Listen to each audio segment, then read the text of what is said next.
La semaine dernière, le monde a été créé dans la Parasha Bereshit. Cette semaine, la destruction du monde est prévue dans la Parasha Noach. En l'espace d'une seule paracha, on est passé de la création du monde, Dieu qui dit « Ki tov, le monde est bon », à l'Éternel qui prend conscience que c'est un échec et qu'il faut tout détruire. Tout ça par la faute de l'homme, de l'être humain, qui a adopté des comportements inacceptables, irrattrapables, définitifs, de telle sorte qu'il faudrait, chose terrible, tout effacer et tout recommencer à zéro. Alors faut-il détruire l'homme pour que la création se poursuive?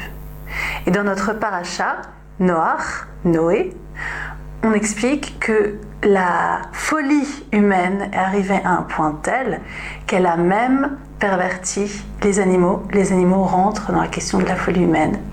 Et c'est comme ça qu'il faudrait tout effacer et tout reprendre à zéro. À tel point également que la question se pose et est posée par Hillel et par Shammai et par leurs écoles dans le Talmud Hérouvin, et qu'ils se demandent est-ce qu'il fallait créer l'homme à la base? L'école de Shammai dit non, l'école de Hillel dit oui. Ils discutent pendant 2 ans et demi et ils arrivent à la conclusion que non. Noach lo le Adam, chez l'Onivra, il aurait été préférable pour l'homme qu'il ne soit pas créé. Telle est la conclusion de leur discussion. Mais la discussion se prolonge et dit « Et maintenant qu'il a été créé, maintenant que nous sommes là, c'est à nous de mettre en œuvre le meilleur de nous-mêmes pour justifier de notre création. » Donc toute une série de choses extrêmement difficiles.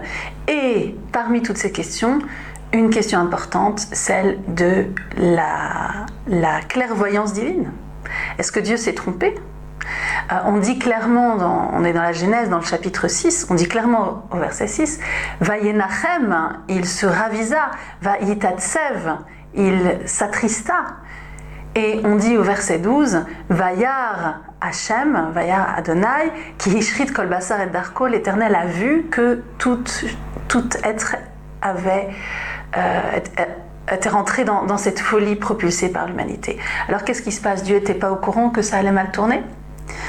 Il a été pris de court. C'est une question qui est importante parce que c'est à cet endroit que naît la liberté humaine et la liberté de la création d'une façon plus générale. Alors c'est une question qui peut être retournée et renvoyée au peuple juif, et ça a été le cas. On raconte que quelqu'un a pris à partie Rabbi Yoshua ben Korcha et lui a dit « Mais tu vois bien, dans ce passage de Noé, on voit Dieu se rend compte qu'il a commis une erreur, c'est pas possible, normalement vous prétendez que Dieu est parfait, alors qu'est-ce que ça veut dire ?» Alors voici l'interprétation de Rabbi Yoshua ben Korcha. Il dit « Mais très bien ». Il interpelle cette personne et lui dit « Quand ton fils est né, tu étais content ? Oui. Pourtant, tu sais qu'un jour il va mourir, c'est triste. Oui. » Il dit c'est exactement la même chose. Pour que la création se mette en place, eh bien, un certain nombre de choses difficiles qui vont se passer à certaines étapes, et tout en sachant, tout en pouvant prévoir ce qui allait se produire, ça n'empêche pas que l'Éternel puisse s'en attrister. Alors, à chacun de voir si cette interprétation vous satisfait suffisamment. En tout cas, ce qu'on peut dire, c'est que le monde a été créé en plusieurs étapes.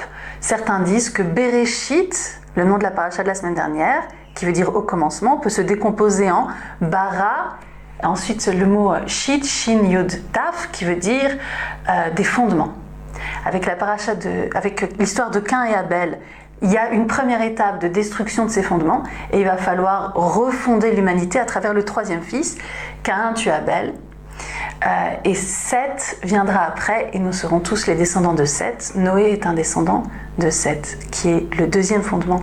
C'est ainsi que nous sommes tous en tant qu'humanité les descendants de Noé, les descendants d'une alliance refondée, l'alliance noachide, avec les 7 lois considérées comme universelles par la Torah.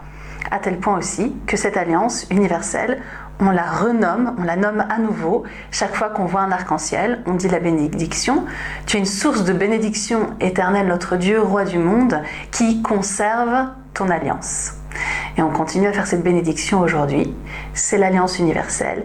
Et une des raisons pour lesquelles la destruction à l'époque du déluge n'a pas été totale, nous raconte le Midrash.